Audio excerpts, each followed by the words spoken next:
a deep dive episode of FP Next, powered by John Deere. I'm one of your co-hosts for this Farmer and Rancher Driven podcast, Sarah McNaught, and I'm here with Kurt Arns. Hi, Sarah. Yes, we're powered by John Deere. So for all of your equipment and technology needs, see your local Deere dealer. So, Sarah, we just kind of got wrapped up with Husker Harvest Days, and we had a nice visit with our Farm Progress technology editor, Andy Castillo, live at Husker, and then also Mary Pat and Jenna with Beyond the Crops on stage at Husker Harvest Days. So a lot of podcasting in person. So now we're kind of back to the sort of normal format, just like we have been doing. And we've got a really special guest today, and it kind of fits in because Husker Harvest Days is a big livestock show and a big beef show. And so it's nice that we kind of follow up, the Husker Harvest Days coverage with our podcast with somebody who's really deeply involved in the beef industry. So that's kind of cool today.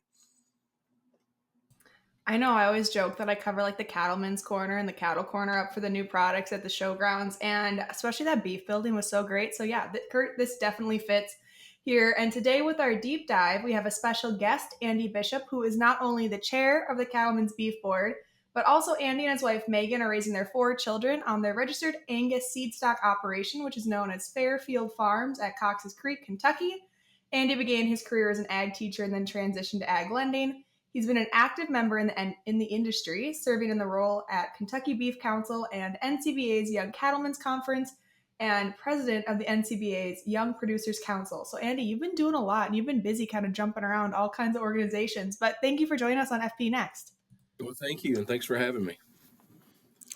So, Andy, we always are interested, and our listeners are interested in finding out a little bit more about your operation. And so I kind of wanted to ask you just a little bit about, your ties to the beef industry, maybe growing up in Kentucky, and a little bit about your family on the farm. And then also, everybody's always interested, how are the crops and pastures looking in your part of the world? Yeah, so right now, pretty dry. Actually, we've missed a lot of recent rains, and it's been a challenging summer especially for a lot of row crop producers, but even cattle producers as well. We do a lot of rotational grazing in Kentucky, and you've had to get extremely, efficient at rotational grazing and maybe moving the cattle a little faster, and just been a little challenging year as far as grass is concerned. We had good rains early and good hay production early, and that hopefully will be enough hay to get us through the winter time. But the late dryness has probably cut out the last cutting of hay that we would normally get this time of year. We would normally be in the field taking hay off, and there's not really any hay, so to speak, this time around for the second cutting. So I know a lot of producers are at the point now where we're about to start feeding hay, which is not normal for me.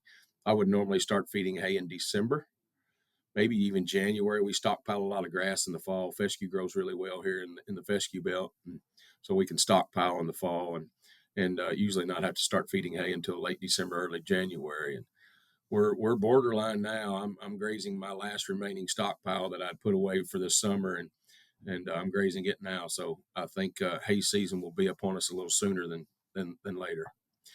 As far as the operation is concerned, we've got a small cow-calf operation, mainly registered Angus cattle. My daughter shows cattle, and so now we're transitioning over to whatever it is that she wants to show, which recently has been balancers. And so we've got some Gelbvieh bulls and some Limb Flex. So we've got limousine bulls, Gelbvieh bulls, and now Angus bulls. So you can imagine the challenge on keeping all those separated in the records. So, but we've got what I would say is representative of Kentucky, of the Kentucky cattle industry. We've got 65, 75 mama cows. That would be probably average. I think the average cow herd size in Kentucky is like 40 head. So we would be representative of that. Most producers in this state work off the farm, and then farm, at nights and on the weekends, and mainly small scale producers. We do have some large producers here in the state, but we would be more reflective of most of the cattlemen here in the state. Grew up farming, I was telling Kurt before we got on that I went to work for a neighbor. We only had just a few cows growing up, so I went to work for a neighbor who had a much larger operation. It was a row crop, and he had commercial cow operation, and then raised heifers, Holstein replacement heifers for Fair Oaks Dairy, and then we square baled about 50,000 square bales of hay a year and sold to the horse farms in Lexington. And so that was my that was probably my reason for going into high school agriculture, teaching high school ag, and then in the lending is I didn't want to ride that hay wagon every day for the rest of my life. So it was nice to be able to, work during the day and then go home and farm for enjoyment for me on the weekends. So you know a little bit about how to handle hay and forages, though, the way it sounds. You bet. We did a lot of silage, obviously feeding those heifers, and we're unique in Kentucky. We've got the bourbon industry, and so I live in Nelson County, bourbon capital of the world. We've got, oh my goodness, there's probably 40 to 50 distilleries just in our county and surrounding area here. We had Bourbon Festival last weekend. They had 62 distilleries there. So, but we get a byproduct called distillage that we are stillage, that whole stillage that we can feed to our cattle, and so that's been a pretty good feed source for us. It's free, which is the best part. So we utilize that quite frequently, mix it with silage and some ground hay, and it makes pretty good forage or pretty good ration for the cattle. You can't beat free, right? I know up here in the Dakotas we have the sugar beet tailings that a lot of people utilize in their cattle operation, so it's always nice to use what's around. And also I have to ask, so my dad is a big bourbon connoisseur, so I always see all kinds like the bottles and everything. It's not for me, but do you have a favorite being there in the bourbon capital? Yeah, so I'll be chastised here in the county that I live in, but Buffalo Trace, anything Buffalo Trace would be my go-to. They're about two counties away from us, but they've got Weller, and obviously Pappy is one that everybody is pretty familiar with. But Weller, Buffalo Trace, Eagle Rare, and they've got several different great ones that are probably my go-to. Blanton's would be another one. So that you can't miss with anything Buffalo Trace. Awesome. I know we've got like a little stash of like the top of the Blanton's bottles, especially Yeah. because it's horses, right? And Kurt and I could go off on horses forever. And you already mentioned it, but we're gonna steer clear of the horses today and kind of refocus back a little bit. We always got our rabbit trail questions, right? So Andy, can you share a little bit about how you first got involved in CBB and how kind of your whole journey with that came around? Yeah, absolutely. And it really goes back even further than just the beginning of CBB, but got involved in the Kentucky Cattlemen's Association back in 2007. I had recently, when I graduated college, I moved down to Tennessee and taught high school ag for 4 years down there and had an opportunity to join the farm credit system at that time and move back home to Bardstown here and run an office in Bardstown. And so I took that opportunity and was newly married. My wife and I moved back here and started in ag lending. Immediately jumped in, and my best friend at the time had asked me to go to the Cattlemen's Convention with him. I went, immediately fell in love with camaraderie. It was like a high school reunion. I mean, basically, when you went to that Cattlemen's Convention, he knew everyone, everybody knew each other. They were just like long lost friends, and just being reunited. It was a pretty awesome environment. And I still remember, and I talked about it last year when I was the Cattlemen's president in the state, and I still remember sitting at that first meeting with him, and the president was up on stage, and I said, "Man, how do you get up there? That's where I want to be." And he said, "It's a pretty tough road. That's going to take you a while, and I don't know that you'll ever get there. You're not a big enough operator." But needless to say, I jumped in, got involved, started making friends and making contacts, and moved into. I got an opportunity to move into the beef council spot with our state beef council, became the beef council chair and did that for 3 years, which then kind of allowed me to get involved in the Federation of State Beef Councils and summer business meeting and got really actively involved there, became a co-chair on the Federation of State Beef Councils, and an opportunity came up to run for the beef board. And so I put my name in the hat for the beef board, was chosen by the Secretary of Ag. That was 4 years ago. So I gave up my role as the co-chair on the federation side and moved on to the beef board. Um, and I know it gets pretty complicated. We can probably talk about that in a little bit about how that all works. But when I moved over to the beef board, honestly, I was there 1 year and then I moved into an officer role on the beef board. I ran for an office just to get my feet wet and to try it out to see how the election process worked. And lo and behold, moved into the secretary treasurer position the first try, and I guess the rest is history. I've got 2 years left on the beef board, but I'm going to be kind of finished with my officer roles after this year. So I'll be a has been, but still on the beef board for 2 more years. So in your role on CBB, you get to see a lot of the country, and you get to visit with a lot of beef producers, and not only those in leadership roles but also producers too. So you've probably, I mean, how much have you traveled this year, and what are you hearing from some of the producers you're talking with? Yeah, so yeah, I do travel quite a bit. I think last year was about 80 days out of the office here, that I was out of the state, away from the family. That's challenging, but I enjoy every minute of it. I do get to talk to producers not only across the state but across the world, and across the country there. And it's been an awesome experience to be able to see the different dynamics in everyone's operation. That's probably the part that fuels me the most and that I really enjoy, is meeting with those different producers. Yes, I'm old, but I'm on a Snapchat group with tons of producers, and we every morning it's basically a weather and market update and where's everybody at. And I've got friends in Montana and North Dakota on that Snapchat, down to Florida and across to California. And so we get a little bit of everything, and see what everybody's dealing with and the challenges.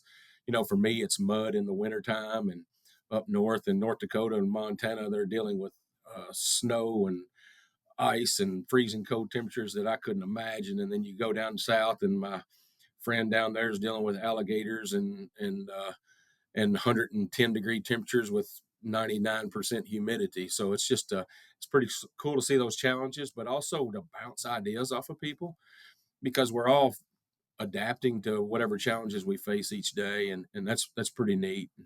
Producer sentiment right now is still really good. I think everybody in the back of their minds concerned and worried that we're going to have a repeat of 2014 and 15, with prices that hit a top of a market. Everybody bought expensive replacement heifers and cows, and then we know what happened in 2015 when things started to slide. And so, that's the I guess that's a perspective that I get to see from the lending side of things, is trying to prepare producers that, hey, I do want you to think about 2014 and 15 and what happened, and maybe take a different approach than you did in those days. And you've got LRP, or you got hedging availability to do different things and protect yourself. And so, hopefully, though the market may be like it was in 2014 and 15, you don't fall into that same trap. And so we do have those conversations quite a bit in the groups that I'm in. And it's just neat to be able to bounce ideas off each other. And I've got a close friend that was here last weekend. He manages a 100,000 head feedlot in Texas. He brings a completely different perspective to things. So when I've got market questions, or what's going on in these markets, where are we at in these markets, and where do you see us heading, he's kind of my inside guy, and it's nice to be able to bounce ideas off of him as well, to see what's going on there. So just pretty neat to get that experience from a country boy from Kentucky. I know usually we hear a lot of like coyotes and calf problems and like the alligators. I don't know. I don't. I never even thought of that. Like I'm too far north, but that's gotta be so great to have kind of like that camaraderie in the group and be able to hear a little bit just about everything all the time. Yeah, it's pretty neat to see a video of him. He's videoing on Snapchat on horseback, and he's videoing an alligator in the swamp right there where his cattle are grazing around the edges. And I'm thinking, there's no way I'm not dealing with that. And he's got snakes and those kind of things. That's a different world for me. Kurt, how do you think your horses would do with an alligator? I think mine would Uh, just nope themselves right out of there. yeah, mine don't even like a bull snake in the grass, so I just gators is a whole thing I don't want to talk about. So Perfect. Yeah. And then Andy too. I know you're traveling a lot, kind of all over the place, having that camaraderie with all these different producers. Are your kids starting to do some of the chores on the farm? How are you handling? We always want to talk about like how everyone balances what they're doing. How does it work for you? Yes, it's been great, to be honest. My kids are finally to an age where they can pick up my slack. My oldest daughter's 15. My oldest son just turned 13 today, and so he in the wintertime when I'm gone, he knows how to drive the tractor and feed hay, so he does that. My daughter, she can do about anything. She kind of manages the day-to-day feeding there at the home place, and obviously she feeds her show calves, so she's down there twice a day anyway, and that's been nice. But each one of my kids, they kind of fall in their respective roles. They know what their jobs are when I'm gone. Even when I'm home, they kind of have the same jobs, and so um, that's been good. My wife, she's an ag teacher, and so she's gone a lot and running 4 kids when I'm gone. That's probably the biggest challenge is her trying to get everybody where they need to be. But we were hoping that Kentucky would pass a law this year that allowed my the 15-year-old to get her license early, but that didn't go through just yet. I know some of those Midwestern states have that in place, and it would be extremely valuable. So right now she just drives illegally. So, um, but you know how it is as a farm kid. You know you can probably drive better than most of the drivers on the road because she gets that experience. And so one thing we've done differently is we're trying some bale grazing. It's a trial with the University of Kentucky here on a couple of the farms, and that was partly out of necessity so that I could set those bales out in advance. They could drive the truck down to that farm and move those cattle with electric fence and try that trial and not have to run a tractor up and down the road. In Kentucky, 50 acres is a large piece of ground anymore. It's a pretty large parcel just because of pressure from residential development. And so 50 to 100 acres is where we are. And so if you're going to put together very many cows or very many farms, you're going to have a bunch of small ones, and they're usually 5 to 10 miles apart, and a lot of traffic on the highways and those kind of things. And so if we can keep a tractor off the road and not have to drive it up down the road to feed hay, then that's kind of what we're trying to do to see if the bale grazing would work. And so that's just some of the things that we're doing as a family to be able to adapt to me being gone. And my wife is ready for me to be finished with the beef board for a little while so I can be home. One nice thing, though, having kids grow up in that setting, I mean, they learn responsibility. They learn, that if you don't feed the animals, nobody's going to, that you got to take care of them, and so there's a lot of good life lessons that go on. I know I had the same experience with my kids too. They all have chores and that kind of thing, and so it's all good, and they learn those life skills pretty fast, I think. Yeah, you bet, and it's pretty neat to see because there's a lot of city kids, where they go to school, obviously, and my daughter talk about being at the barn feeding cattle at 6 in the morning and before school and washing heifers, at 5:30 or 6 in the morning. They have no idea what she's talking about or why she would be out of bed that early to feed an animal, but it does build it builds work ethic and character and it's so funny. We had a conversation with my daughter last night. My oldest daughter, she said, I had to go to the guidance counselor today, Dad. And I was like, you're always happy. Like, why would you go to the guidance counselor? Well, I'm struggling. I don't know what's going on. I'm just not motivated to do anything right now. Like, I think something's wrong with me. So I went to the guidance counselor and I said, well, what'd you guys come up with? And she said, I came up with, I need to put my show heifers back in the barn because I don't have anything to do and I'm bored. And I said, well, there you go. And she said, so I'm used to working all the time. And after state fair, we turned the heifers out on the pasture. And now I don't have anything to do when I come home. And I need something to do. And we can certainly solve that problem for you. So I think tonight she's putting show heifers back in the barn. But that's pretty neat. It's kind of a testament to her working and being accustomed to working and not having that there has kind of been a void for her. It was kind of ironic to hear. Yeah, Sarah, I think someone like that who, is probably going to be okay in life, don't you think? Because she likes to be busy, and that's always a good thing, I think. Hey, I'm very similar in like the way I grew up. Like, what do I do? I don't have anything to do. My parents would find me something to do, Yeah. So it sounds like she's gonna bring her show heifers back up, and I'm sure that's always fun to like hang out with your heifers in a non-competitive time frame. If you're just enjoying being around your animals and just kind of hanging out with them, and not like I need to do this to get ready for the fair. Yeah, she can go down to the barn, feed them, brush them out, and rinse them, and then she kind of just with 3 other siblings. That's her getaway. She stays down there and keeps away from them, and so that's good for her. But I really enjoy seeing that. Absolutely. And kind of shifting a little bit, I know there are some new initiatives going on with CBB and kind of share a little bit about what they mean for beef producers. We know the recent beef checkoff ROI study results were released recently. Can you tell us a little bit about how that came out, what you learned from those results, and kind of what producers should know about the checkoff? Yeah, absolutely. And so we do that ROI study every year, and basically we send out RFPs for different contractors to go out and do the ROI study, because it's important to look at what we're doing. Is that working or is it not working?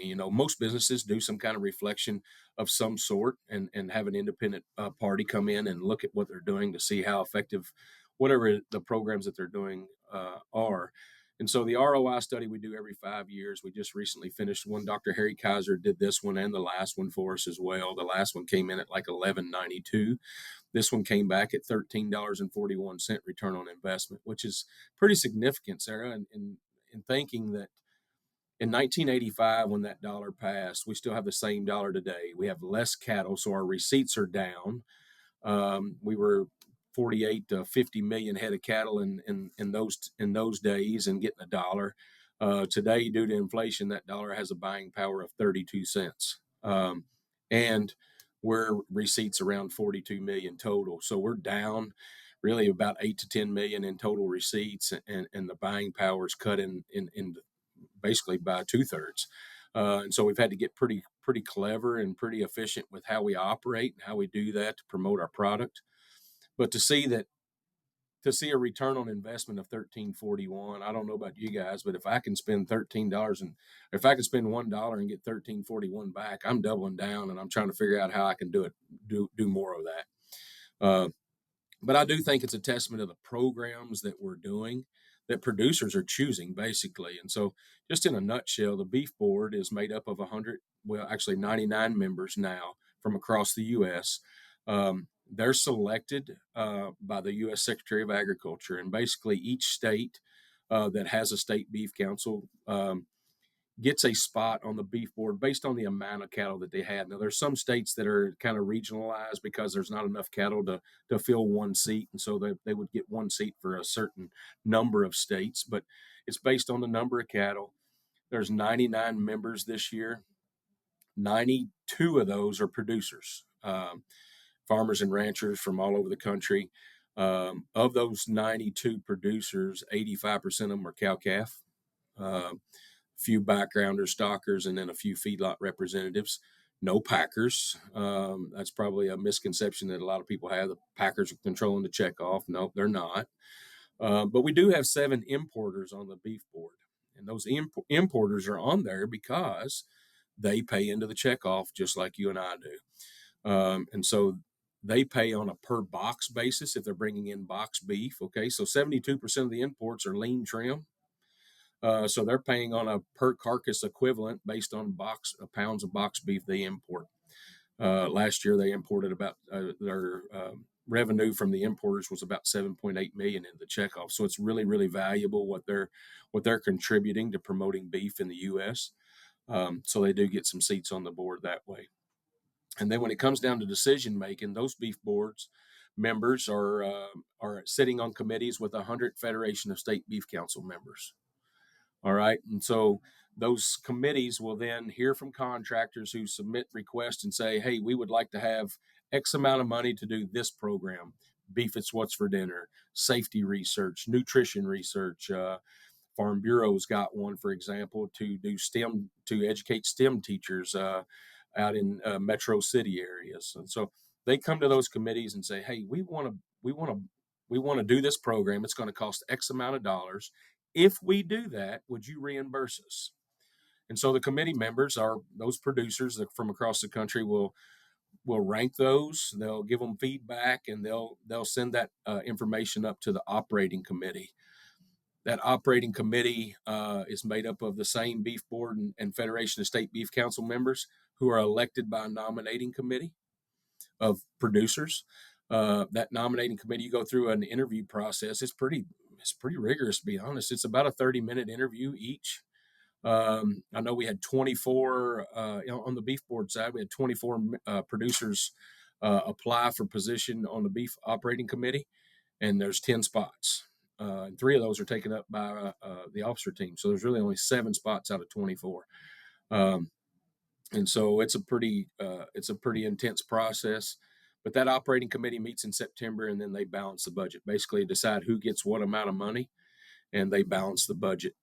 The biggest misconception is that we give a blank checkbook to those contractors and just tell them, here's your amount of money, you just go spend it. Doesn't really work that way. They have to go out and do the programs, submit a request back for reimbursement. Our auditors at the beef board then go through an audit process to make sure they did exactly what they said they were going to do and what was approved. They even go down to 15-minute increments on time, on how they code their time to make sure that they're spending their time efficiently and effectively. And there are times that our auditors say, you know what, I think you could have done this a little differently. This is what you said you're going to do. You were close, but we're not going to approve this amount. And basically, that contractor just has to foot the bill on that one. So it is a cost recovery type program where they have to do the work and then ask for reimbursement. That was a long answer to try to simplify it as much as possible. Well, I don't think I've ever heard it explained as detailed in a detailed way, an understandable way as you just did. So I think that helps out our listeners quite a bit who are interested in, how it all works. The other thing that kind of strikes me in what you said was, the ROI thing, the study kind of found that you're doing more with less. I mean, just like producers have to do every day, but, there's less dollars to spend. So you're making sure that those checkoff dollars are being spent in the way that they're supposed to be spent according to the producers, which that's what we all want, I think. And so that's just a really good explanation. I thank you for that. Well, that ROI study, there are 22 beef checkoff or 22 checkoffs, sorry, not beef checkoffs, 22 checkoffs nationally. They all do ROI studies with different independent groups. We were the third highest return on investment, which is great. That's what we wanted to hear. Considerably higher than several of the other checkoff, which just once again goes back to, hey, we're trying to spend those dollars the best way possible. Yep, and that I think that's what producers want to hear, most of the time, and so that's really good. I am going to switch gears on you a little bit. We're going to switch away from CBB, and Sarah, we got to talk about food. Of course, we talked about bourbon just a little bit ago, so now we got to swing back. And Andy, on this podcast, we are really kind of infatuated with finding the best burger and best steak in the country, and so every person that we've had on the podcast, I think everyone, we have asked them what's their favorite place, to get some beef. And I mean, with you, we're going to bypass the burger. We're going to go straight to the steak. I mean, what's your favorite spot locally? So when Sarah and I do our food tour someday, where do we need to go to get the best steak? You bet. Well, if you want to have the best steak, to me, you'd have to go to Lexington, and there's a restaurant in Lexington called Tony's, and it is. I used to at one point I thought Jeff Ruby's had the best steak, and then Tony's has surpassed that. We had a local place that I would tell you. It was called Missy's Out of the Way Cafe, and they had the best ribeye on the planet. And unfortunately, they closed down a few years ago. The owner just said, "I want to retire," so they just retired, and that was always our go-to. If you wanted a good ribeye, it was called the Steak Nicole, and it was amazing. But yeah, I would have to go to Tony's and get a ribeye. It's pretty incredible. So is a ribeye kind of your favorite? Because I know Kurt and I, it seems like we're always sirloin people. And I had a sirloin last night even too. Like we have so much steak and burgers around here. Is a ribeye your go-to cut? Ribeye is my go-to if I'm trying to eat a little leaner. Obviously, I'll eat a sirloin or a fillet. But tonight's my son's birthday. He wanted to go to Texas Roadhouse. So when you got 4 kids, that's about as high end as you can get. So tonight it will be a sirloin, so I can get a little leaner cut and cheaper cut. But if I didn't have that many kids and I can go where I want, I'm going to Tony's. I love it. I know those steaks can add up when you've got not just two, but all of a sudden you got six.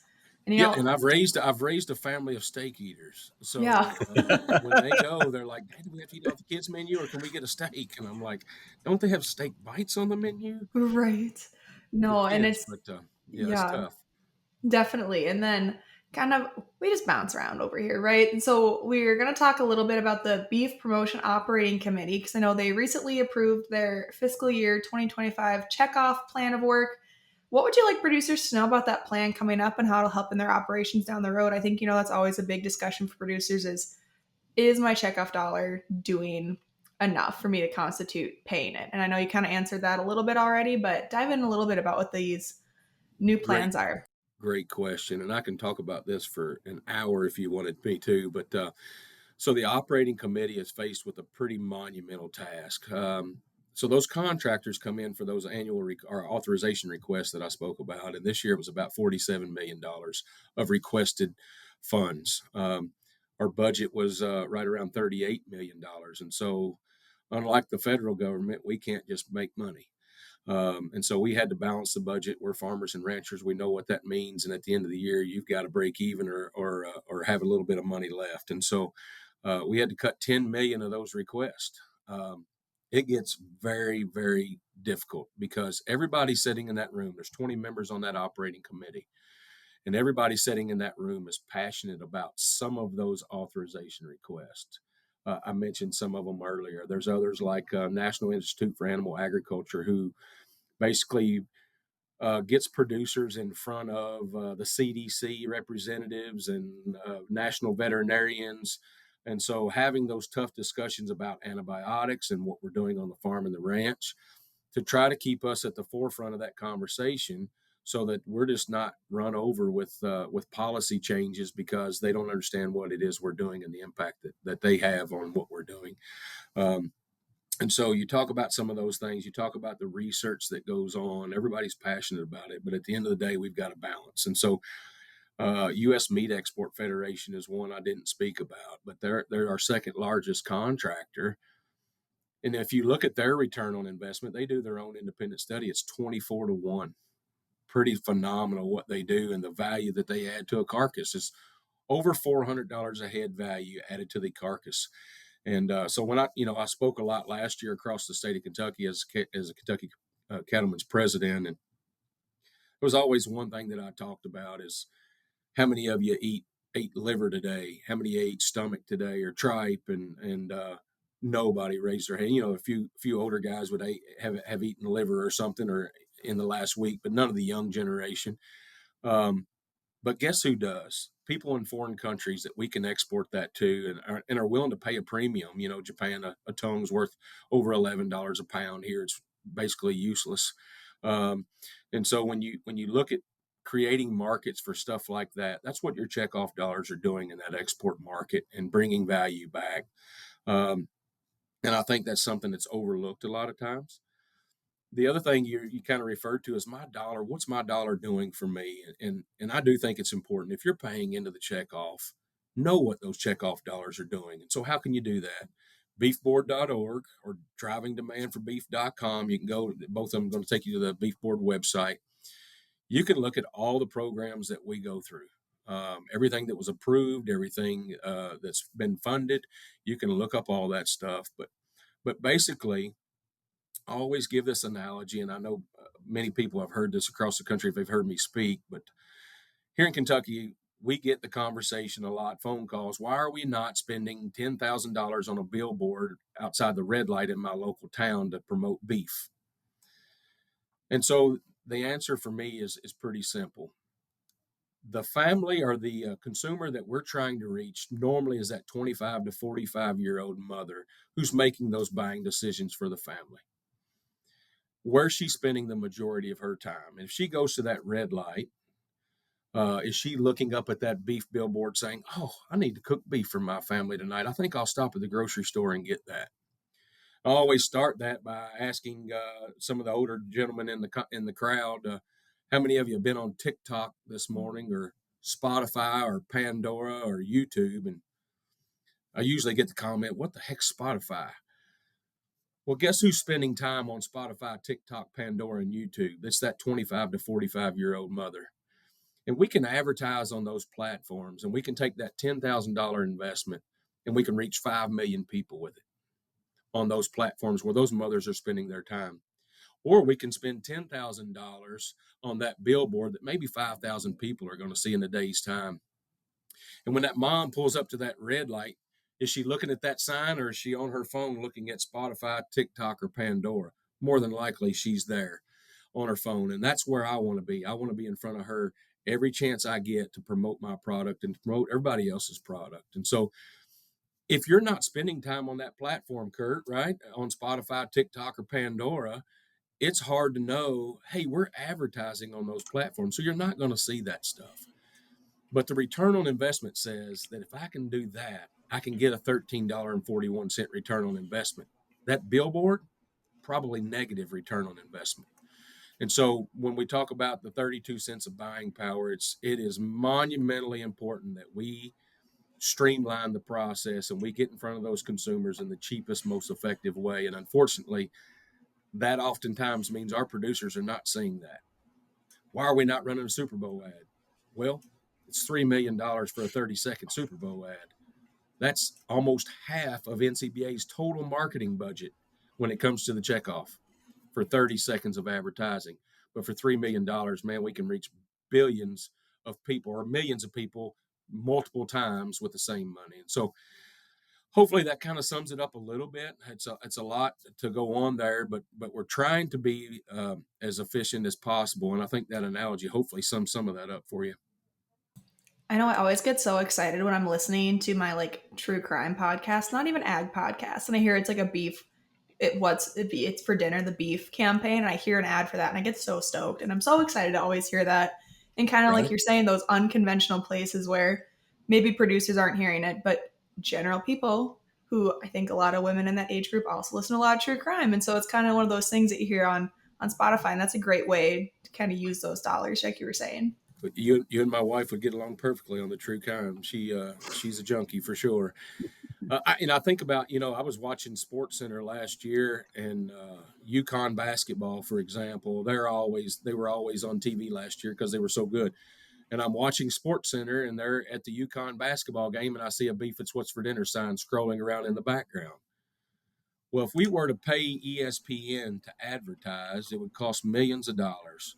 Instead, the Northeast Beef Promotion, who is another contractor for us, they partnered with UConn Athletics for pennies on the dollar, ran banner ads, and every time you watched a UK basketball game, I could guarantee you were seeing Beef It's What's for Dinner running around that arena. It's pretty cool. But that's some of those ways that if you're not looking for it, or if you're not on those platforms, you're probably not going to see it. Plus, you don't have to sell me on eating beef. So that's, and most of the producers you don't really have to sell. So, I mean, that's not like you say, it has to be more of a targeted audience, and you want to, hit the folks that you need to visit with. So it just all makes sense to me. I think that the approach, obviously is working. NCBA with checkoff dollars does a lot of research on what consumers are wanting, what they want to hear, what type of messaging they want to hear, but also where they're spending their time. And then that research then goes to other contractors to say, okay, we know what that consumer's wanting now. We know where they are. Let's figure out how we get laser focused on getting that messaging in front of them. Right.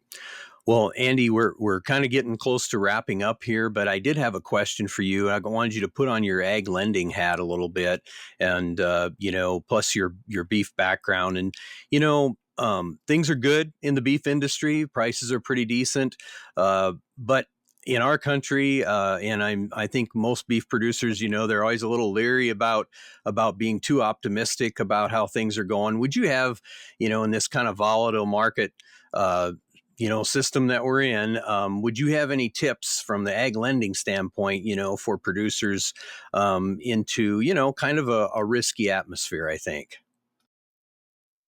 Yeah, absolutely. I tell all of my customers, one, I'm a baseball guy. I love baseball, and so I usually use a baseball analogy. Base hits win ball games. Home run hitters usually strike out more than they hit home runs, and so hit those base hits. Try to take every opportunity you can to lock in some profit, especially while the market is where it is. Don't think that this thing's not coming back down. I still remember back in 07, 08, I had farmers come into the office and corn was $7 to $8, and corn's never going back to $4. At that point, you should have locked in every ounce of corn that you had, every bushel of grain that you had.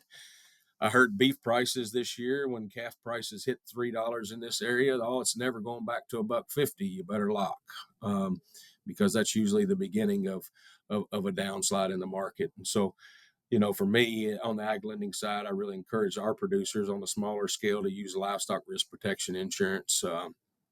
I think that is a great tool that we've got at our disposal. I know we've really been working hard as a state association here to try to push that program to producers, but also just keep that program at the forefront in DC from the state side of things, not from the checkoff side, obviously. But I think it's a very, very valuable product, and I'd encourage you to do that or some type of hedging, just to keep a floor under those cattle where where you're going to be profitable, and try to extend that as long as possible. And it's easy to get wrapped up in prices are great and we don't have to worry about it right now, and you don't have to worry about it right now until you do, and then it's too late. And so just be smart. I tell my guys, and just be smart with your money. Try to think about the best way to utilize that money while you've got it, and it's always nice to store back for a rainy day. I know that was a lot of our discussion we had at Husker Harvest Days, was talking about like how cyclical everything is. And it's like, yep, times might be high now, but kind of like you're saying, stockpile and save for those days where it's not quite the same. But Andy, thank you so much for sharing all of your great insights and joining us today as we start to wrap things up. Is there anything we haven't covered yet that you want to tell the beef producers who are listening?